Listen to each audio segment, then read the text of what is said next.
Welcome to Seeing Life from a Different Angle. I thought today I would address something that a patient of mine from the distant past had requested that I talk about, which is the subject of guilt.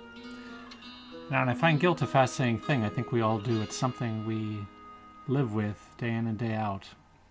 We do things that we feel like we should not have done.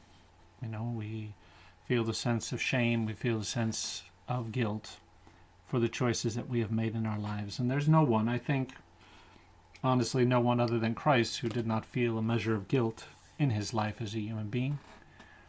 I cannot number anyone in my life, anyone that I could ever imagine who's not done some harm to themselves or to others in some way. And I think that there is, however, a difference, though, between what we would call realistic guilt and neurotic guilt. So let me define the difference, and I think it's worth exploring to understand a little bit more about why it is or what it is or which form we take, when we experience guilt. And is there a way out of it? Is there a way out of spending our whole lives feeling this weight upon our shoulders? So what is the difference? First of all, I think that realistic guilt makes a lot of sense. I think we all have done things, physical things, verbal things, things that we can see have an effect upon others.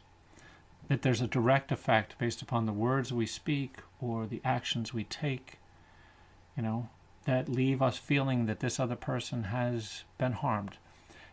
The example I would use with my patients when they were, sitting here or laying on the couch would be, if I took that water bottle and poured it over your head, I should feel a measure of guilt for that because I have done some harm to you. I think, on the other hand, that's different than what we would call neurotic guilt. And neurotic guilt is the belief that we have that through some thought or action in the past, the present, or the future, that through some thought, more often than not, that we have done harm to another person. Even though there is no evidence in the real world of us having done some harm, we believe that we have. And therefore we feel a sense of guilt, feel a sense as we would if we had done some harm. We feel this terrible pain that we have brought about pain to another human being. Now I think we as human beings are neurotic by our very nature. We tend to, if we look at what neuroticism is that we tend to be so focused sometimes on the struggles within our own ego to try to deal with life and to try to adapt to a world around us. It's one of the reasons why we develop a status quo, a psychological status quo, to try to help us to, find the gratification we're looking for and be in a quote-unquote stable place, at least within our ego. But the truth of it is, it's a perpetual battle. It is a sad and perpetual battle that begins when we slip or are pulled out of that wide open reality that is so nurturing and so giving and so caring for us. It's like I posted yesterday on Facebook, and by the way, love to have, any number of individuals, all of you who are listening, would love to have you join me on my Facebook page. It's straightforward, Seeing Life from a Different Angle. But I had posted on my Facebook page that life isn't about progress. Life is about regression. It's not about progression. It's about regression. And what I meant by that is, we come from a healthier, more loving, more nurturing, more caring place, and we are pulled out of that place by the fear of the world. And because of being pulled out, we slip away from being in a place of living. Hopefully we can cling to that. We have healthy enough parents who allow us to be in a place of living where we can still connect and still have a measure of gratification psychologically that is healthy for us. For those who are blessed to be in that place, that's a wonderful thing. But then we also have to consider that if our parents are not healthy enough, if the world we're raised in is not healthy enough, then they can pull us into a place of existence where life becomes this fantasized experience, not a living by any stretch of the imagination, but just hanging on by our fingernails, so to speak, to some fantasy that the world is the way we need it to be.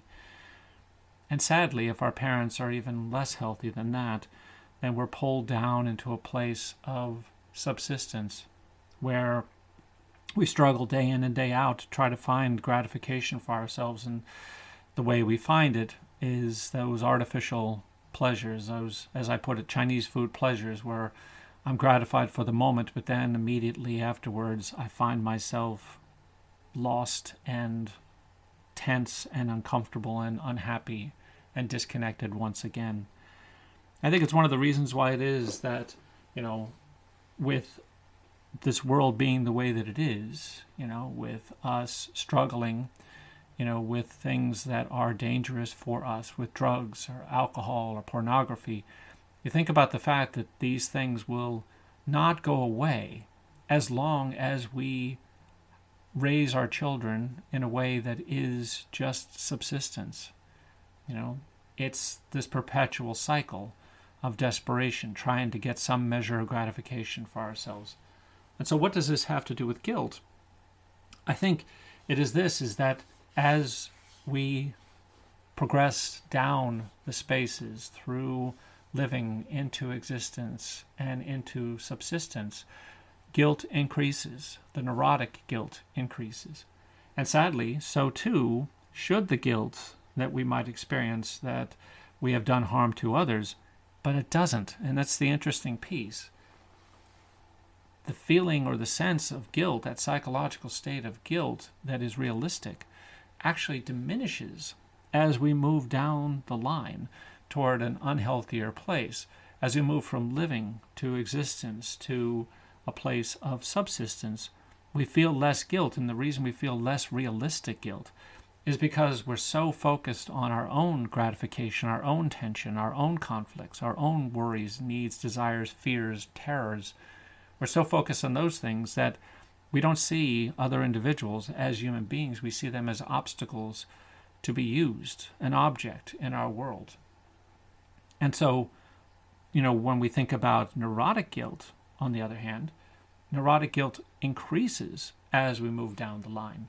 As we become less and less healthy, we feel an increased sense of neurotic guilt because there's a part of us that feels like, okay, well, what am I doing to others? Not that I feel morally obliged in the sense that I might experience when I feel guilt that I have done harm to another human being or have harmed myself, but more in a sense of, okay, well, these are obstacles that are in my life that I have to now contend with. And I've got to be careful about the things that I might do that might lead them to challenge my status quo, to take away from me the joys and the pleasures that I believe I'm experiencing. All an illusion, of course, because they're not really experiencing joys and pleasures. They're momentary at best. They're tension-reducing at best. There's no joy, there's no pleasure that comes from these things. So there's the difference. And the less healthy we are psychologically, the more neurotic guilt we feel, the less realistic guilt we feel, which means, on the contrary, that the healthier we are, if we are in a space of living, we're more inclined to feel a sense of guilt. And because we do worry, not about as much ourselves, as much as what have I done to hurt other people in my life? What am I doing now? And therefore, hopefully, I become more conscientious and remain in a conscious place of thinking about what I might do and how this might affect other people in my life. And so therein lies the big issue, because ultimately we feel this sense of guilt, neurotic or genuine realistic guilt. But how do we end up dealing with it? I think the answer does come back to what it is that we have espoused many, many times over and over again, which is the necessity for us to turn our eyes back toward God. Because ultimately, guilt will remain with us. We'll always feel a measure of guilt, and it's not necessarily, realistic guilt isn't necessarily a bad thing if, not that we feel or experience the guilt, but that we're aware of the guilt. We're aware of the effects that we're going to have on other people. And that goes back to C.S. Lewis and our conversations before about the three realms of morality. We're all brothers and sisters. We're all children of God. We're all part of the same family. And so, I need to be conscientious of what it is I might do that might bring about harm or pain or discomfort to another human being. And I want to avoid the feeling or the experience of guilt, realistic guilt. And the best way to do that is to be kind and nurturing and caring and loving toward others.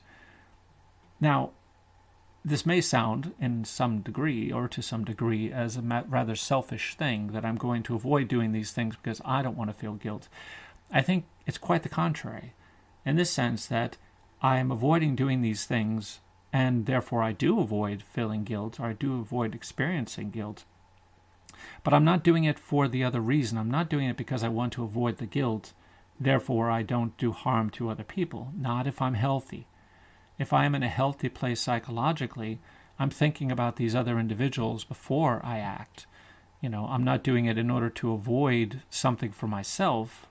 It's not a self-centered act, but an act of self. And by that I mean the self that comes only when we are united with others, when we realize, in truth, we are all part of one body. We are all part of the body of Christ. And therefore, we do not want to do harm to others.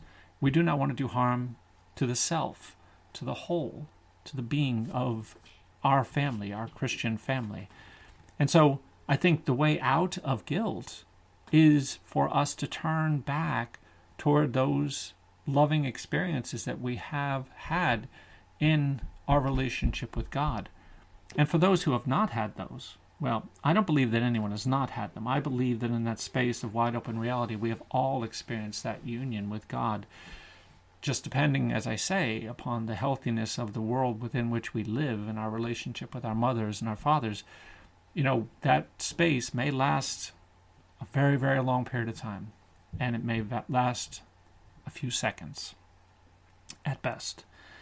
And so if we are to avoid guilt, if we are to not feel a sense of guilt, neurotic or otherwise, we have to move toward a greater psychological health.